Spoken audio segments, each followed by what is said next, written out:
bumi ini. Teramat banyaknya bergelimpangan manusia mati. Itu karena nafsu serakah manusia yang ingin berkuasa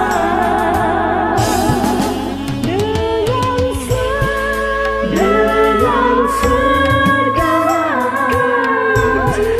kelicikannya.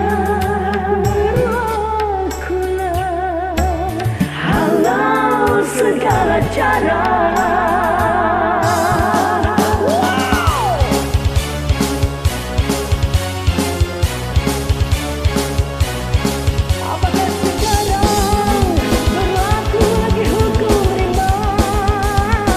Golongan yang kuat menindas golongan yang lemah.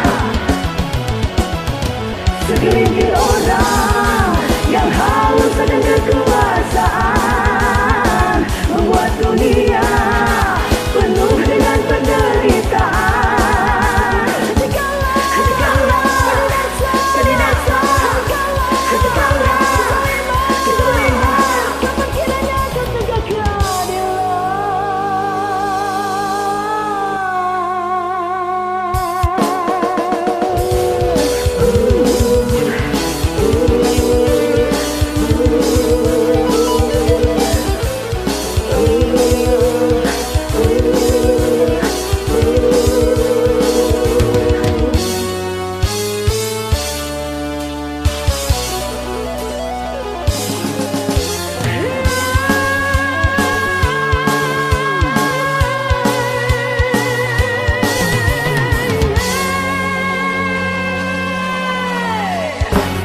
Di mana-mana, hampir di seluruh punggung dunia,